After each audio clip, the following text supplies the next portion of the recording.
Been on this discussion of contentment lately, and we want to keep going on this path. I believe contentment is such a beautiful thing. It's such an invitation to be free from circumstance, free from situations. If you're excited about this idea of contentment, put that in chat. I'm excited. Welcome back to Love Notes. So grateful to be here with you guys, to be a very small piece of your Jesus journey and story.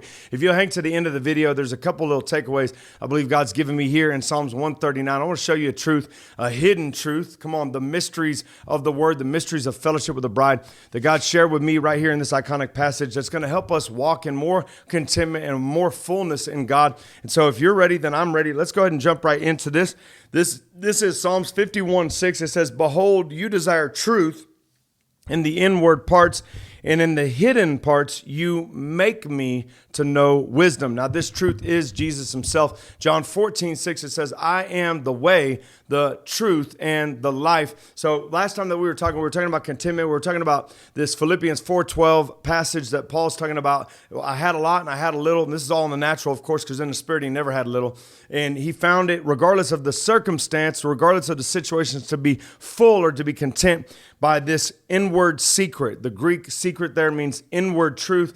And so we're talking about this inward truth of being content.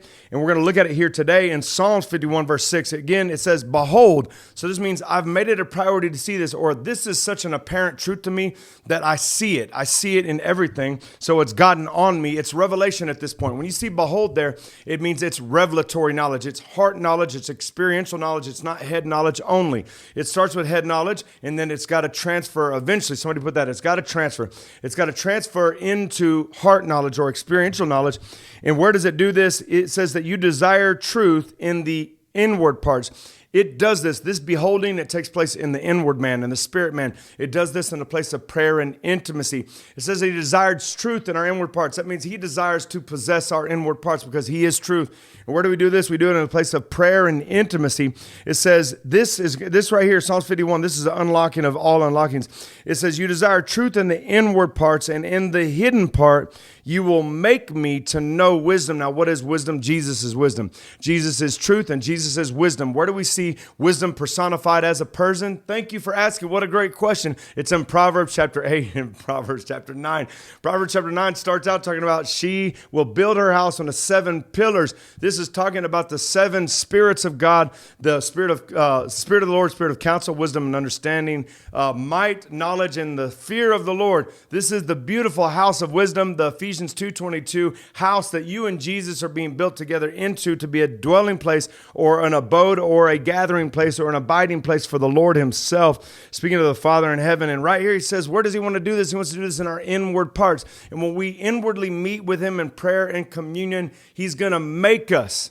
He's going to make us to know something. He's going to build us by making us. How's he going to make us to do this? How's he going to build us to do this? How's he going to put us in a position to win? How's he going to put us in rhythm to score in life? Well, he's going to do this right here in this place where Psalms 51:6 tells us he's going to do it by making us or having made us by wisdom. And we know that the fear of the Lord is the beginning of wisdom. This is me walking with an awareness of God, an unbroken awareness of God. This is the fear of the Lord.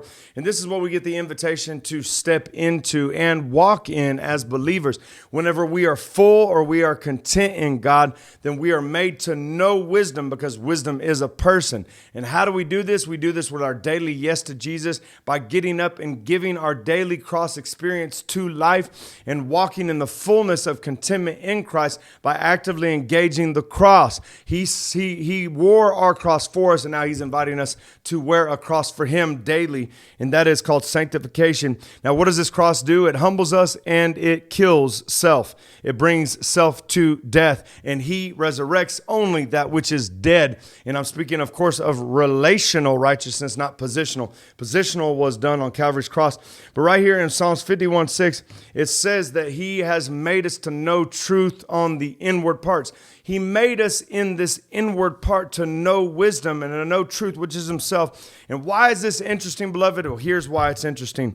Because there was something else that he did in secret where he made us to know something. Where is he going to make us to know this truth? He's going to make us to know this in secret. He made us know in the secret of contentment to know truth in the inward inward part, which is himself. And now where was this done to begin with? Because that's the pre-redeemed version of us. But where was it done before that? It's in Psalms 139:15. It says, my frame was not hidden from you when I was made in secret. I want you to understand this is imagery of the secret place of being known secretly or inwardly, having inward truth, which is Jesus. That means having inward freedom. This means having inward contentment or being satisfied and full in God. And whenever we have this, we have the authority to walk in full contentment, which releases us from the prison of circumstances, and it gives us this ability to exhale. Do it with me real quick.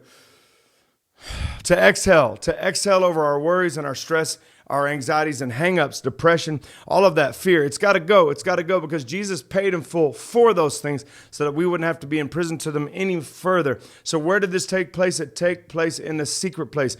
We were made in the secret place, and we will be rebuilt, or the breaches in the wall of intimacy will be repaired in the place of intimately knowing Jesus in the secret place. So we were made in the secret place, Psalms 139.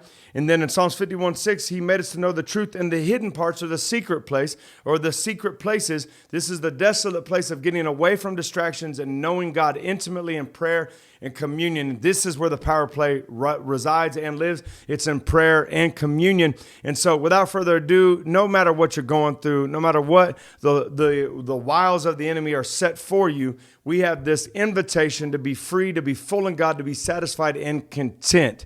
Y'all be blessed.